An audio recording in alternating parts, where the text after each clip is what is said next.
So Paul is the chair and co-founder of Imagine, and a new organization which mobilizes business leaders around tackling climate change and global inequality.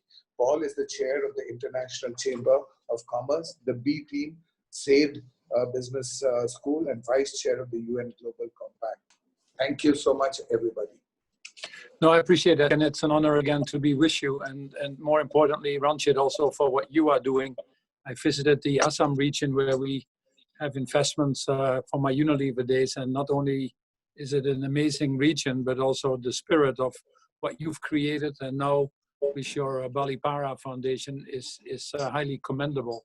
I also especially like what reading your annual report or your summary that you're striving for, this interdependence that is there between economy, ecology, I think you said, both of them obviously in terrible state and in need for repair, and to achieve a balance that is also needed for healthy communities and planets. So your nature economics is a very good expression of that, and I think many places in the world can learn from that. So I have to be honest in addressing you, I have a little bit of a sense of humility, because online and the wonderful people that you introduced, you're all so many experts in the field, whilst we are more generalists. I also haven't coordinated with Nick, so I either hope I'm not stealing from his presentation or that we're not duplicating. This is always a great risk we take, but knowing Nick as a great friend, I'm sure he will weave around it. So eloquently, he let me go first, and I'm grateful for that. Hubert Reeves said it very well. He is a philosopher from Canada. He said, man is the most insane species. He worships an invisible God and destroys a visible nature, not knowing that the visible nature he destroys is the invisible God he worships in the first place. And this is exactly what we are doing. And it is actually very unfortunate that it has taken us so long to get really significant attention on the global agenda. There's no question that the world's biodiversity and species, if you want to call it, are in crisis. That's an impact of humans. It's the only impact. And the impact that we've had on nature is outright sobering. And this is one of the reasons we see the mass extinction.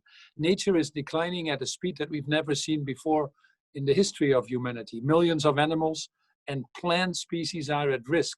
In fact, in some of the recent reports that you've read, 25 are threatened now. That's 100 times higher rate than what we've seen over the past 10 million years, more or less. And you would agree with me that's totally unacceptable. Then you have the soil depletion, you have the plastic pollution, you have the coral reefs where life has halved and where we're destroying an incredible, beautiful part of this world. And in fact, it's only about 3% of the Earth's oceans that are currently free of human pressure. And it's not much different from the land either. So most of that driven, I may say, coming from Unilever, by the incredible demand for food, the unsustainable way we produce food, the enormous levels of food waste, and obviously meat is possibly the single largest element of that. And at least in India, you've been smart enough to have a big part of your population be vegetarians. I wish we would have duplicated that in the rest of the world, and some of these issues would probably be less than what we're talking about now. But there is no question that what we need is a complete transformation of how we engage with the natural world if we want to avert disaster. It also means that we need to redefine the GDP. We're chasing the wrong targets. So I'm very happy to see our colleague from Bhutan on the line with the national happiness, but we need to start expressing that and pursuing something that is more in line with quality of life than just continuing to drive industrial output. Now, this all should be front page news. I think it's not happening yet to the extent that is needed. And frankly, the failure of papers themselves to report is, in my opinion, an outcry by itself. Our job now is, without any doubt, is to do what we can. This is a tremendous challenge. But the reason that I'm interested in that, amongst all the other things I'm working on, is it goes back again to the heart of the Sustainable Development Goals of not leaving anybody behind, of irreversibly eradicating poverty, and doing that in a more sustainable and equitable way. And poverty and the environment go hand in hand. I don't need to tell you that. Climate change is affecting the poor disproportionately. Many of the poor live from the forests, and if you cut the forest, you literally cut their livelihoods. And it's not surprising that many of them don't have a voice, yet at the same time feel helpless. And this is true, especially again, once more, like we see with every part of the sustainable development agenda for the youth and for women exactly. Now, some say, I heard who was telling me that the other day. Anyway, I forgot for a second. But see, you know, most people say we have inherited the planet from our parents. And some say, no, we borrow it from future generations. I think both of them are not true, in my opinion. We've actually started to steal the planet from future generations. And this is really what we need to address. Before the COVID crisis, I think we were moving in the right direction, but like on so many things, and Nick will talk undoubtedly about that more, but we were not driving at the speed and scale that is needed. And I think COVID has helped to some extent make people realize this interdependence between biodiversity, climate change, human health, now social or racial equality, and obviously the direct links to the economic and financial systems. It has made us realize that we cannot have healthy people on an unhealthy planet. Who runs the biggest unions is also fully behind fighting climate change, closing the coal mines, making the conversion to green energy. And that is very surprising, you might say, from the unions to speak up like this, but they've also discovered that you cannot have jobs on a dead planet. And so fighting for this transition for the future to be the right transition, and also making that more inclusive, which is obviously in the interest of everybody, is our priority. I don't think nature is the forgotten solution no more. The climate emergency that we've seen has permeated mainstream politics, has permeated business and media in some of the geographies. And as part of that, nature as a climate solution is gaining more prominence, if you want to. So that's a good thing. And the example of that is the European Green Deal, which has a part in there of biodiversity, the farm to fork proposal. I can come back to that in a minute. But I believe as a result of that, the enemy that we're facing is no longer awareness, but it is far more inertia. And I've said it on many things with the Sustainable Development Goals. We need leadership above all. We have the solutions. We know what we need to do. We also have never been so forewarned what will happen if we don't take actions. And yet we seem to be paralyzed. Now, whilst nature is a much bigger part of the conversation, nature-based solutions are still not fully understood in many parts of the world. And consequently, they remain underfunded, they remain underused in policy and in corporate environments where I come from. And their deployment at scale is not happening. We had the same problem with climate change, which took us a long time to make people aware of the importance of climate change and to get the private sector on board. But then with Paris in 2015, it started to accelerate. Nature and nature-based solutions is obviously a little bit more complex, and it will take a little bit more time to get that on everybody's agenda. But we don't have that time. We cannot wait. We know that nature-based solutions offer a powerful line of defense against the harmful and future environmental damage that we've talked about. It provides viable ways to store and reduce the carbon emission. We wouldn't otherwise get there. And it also helps us in the way we protect or restore or manage our lands, our waters, and our oceans.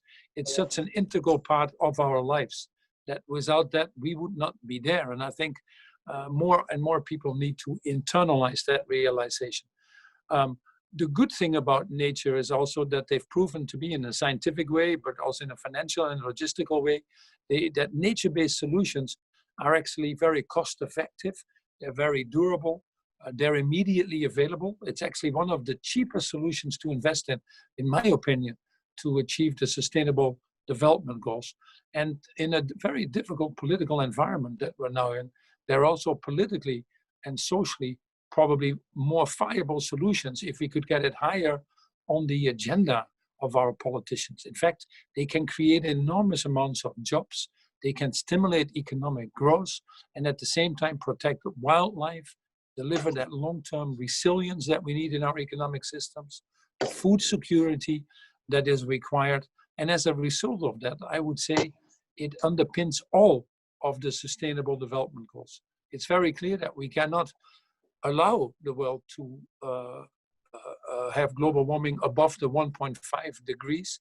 And in order to stay below the 1.5 degrees, and I commend India on its accelerated awareness and implementation of its plans, but we cannot afford to get above that.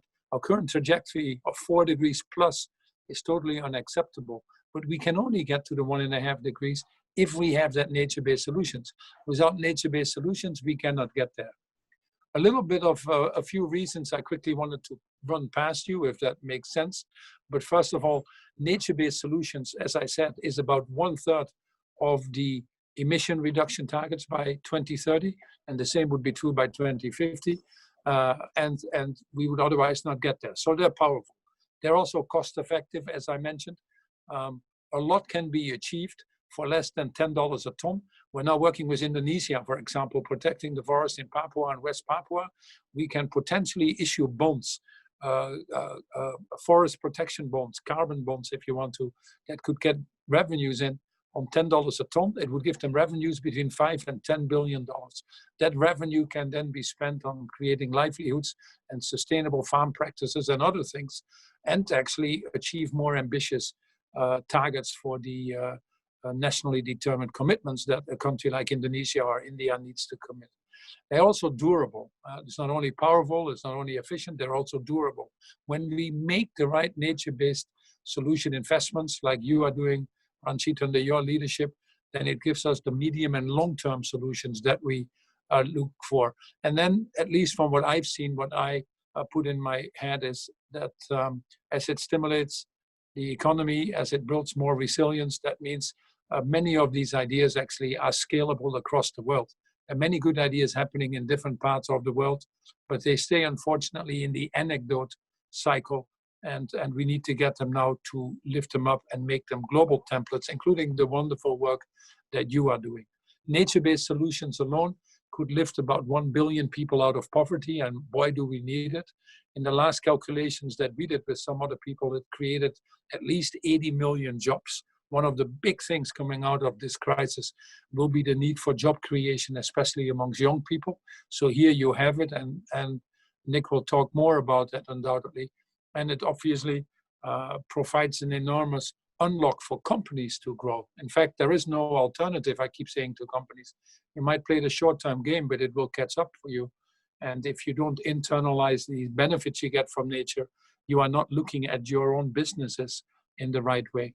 So I think for all these reasons, I could go on, but for all these reasons, it underpins the Sustainable Development Goals. And what is missing in this wonderful solution that we have, in fact, the wonderful invention that we have. I always say to people, the best invention that we have in this world is probably a tree. We just don't celebrate it. We like to talk about Facebooks and Apples and Googles, but someone who invented the tree should get a statue in every place in the world. But the most important thing is that we start to value this. You know, if we don't measure things, we don't treasure things. As long as we value a dead tree more than a tree that's alive, we are in trouble. So science-based targets like we're now implementing or are implementing for climate change, and we have this task force of financial disclosure on climate-related risks, and many of the things, they are becoming now measurable. The financial market is able to assess these risks. I also believe that the biggest task we now have is to put science-based targets in for nature, obviously. And some of the targets that people have proposed, like zero loss for nature by 2020, net positive by 2030, and full recovery of nature by 2050, are targets that we should not let go of. The most important thing is that we get governments on board. The global governance situation is very, very difficult. It's probably at the lowest point, at least in my life, but I'm sure much longer than that if you go back. The black swan was not COVID itself. We've had pandemics that were zoologically based for many times with SARS, Ebola, Zika, and many other things. The big black swan for me was the inability of governments in the world to cooperatively work together globally. So we do need governments, and for nature-based solutions, again, we need governments to integrate these nature-based solutions, integrate them into their mainstream policies, obviously, integrate them into the nationally determined commitments, as I talked about, which very few do when it gets, for example, to reforestation. Few action on that in their national adaptation plans, more importantly in their own development plans and in their financial plans as well. We also need public policy to shift. There are lots of perverse subsidies around. I don't want to go into all of them yet. But we were talking yesterday with Europe on the common agriculture policy, which frankly is a big red herring still and actually does more destruction in biodiversity than it actually helps. And then, which I leave to Nick also, we need to get the financial markets to be interested and to get public and private funding to stream in this area. There's no free lunch, although it has a very high return, in my opinion. It doesn't get yet the needed funding. And yet solutions are available. There's a growing community of actors that are championing transformational agendas all over the world, and many are on the call here. And you're smart people because you've not only discovered the need for it, but that's also, as I will tell many of the businesses I talk to, it's one of the most attractive financial solutions that we have. So we need to start actively promoting that. If I look at the currently, the government's only spending about 2% of their budgets on, let's say, agriculture. Only 3% on climate finance goes to forests. If this gives you 30% of the solution, then we are grossly out of balance still in terms of the attention that we give it and the attention that it needs to have. We did a good report not long ago with the Food and Land Use Alliance that was done by an organization called Systemic, which Nick also chairs. And it demonstrated the possibility to bring climate change under control, protecting nature, ensuring the move to healthier diets for all, improve food security, and strengthening of rural economics. In fact, it would unlock $4.5 trillion by 2030. And it would actually avoid cost, because there's a lot of hidden cost that we are now incurring by destroying nature that you're well familiar with, of 5.7 trillion. We also found out that the investments that we need to make, very moderate investments to protect nature, have at least a 15 times return if we do this. So I cannot think of a better, I cannot think of a more important area to focus on. And then next to that is the livelihoods, etc., that we talked about, and lifting people out of poverty. My final comments are really on some of the excitement that is there, that we need to leverage. The first one I wanted to mention, and I briefly referred to that before, is the European Green Deal. I think it's exciting. There's a package proposed that's 16 billion. The first time we see that. The European biodiversity part is part of that. The farm to fork policy is part of that. And there's some pretty aggressive targets that even make some of our people in the industry uncomfortable. A 50% reduction in pesticides and antimicrobials, for example, a 20% reduction in fertilizer use, a 50% reduction in food use, move to healthier diets and helping there convert that, improvements in fishery management and all these things. As I said, not all industry is clearly behind that. There are winners and losers in these transitions, but we need to make this come alive. It also aims to protect 30% of the EU land and seas, and to plant again several billion trees to restore nature. So these are the type of things that are good. We think that we can also use Europe and leverage Europe in its trade relationships with the rest of the world to influence as well the standards elsewhere. And that is very important as well. I'm also pleased to say that more companies are starting to get nature-based solutions on the agenda. We've seen Microsoft make a major commitment. We've seen Danone under Emmanuel Faber, an incredible leader, really creating coalitions to move to regenerative agriculture. And then we've seen my former company, Unilever, make a very big commitment as well. Unilever made a commitment actually for $1 billion, first of all, to be net zero, by the way, in its total value chain by 2039, but also work with a new generation of farmers and smallholders to drive programs that protect and restore forests, soils, and biodiversity. It's a very comprehensive thing. including landscape restoration, wildlife protection, water preservation, that goes further than most companies have done, but it creates the attention, it sets the standard, and I hope that others will follow and set the standards, hopefully even higher. We've also created the Business for Nature Coalition.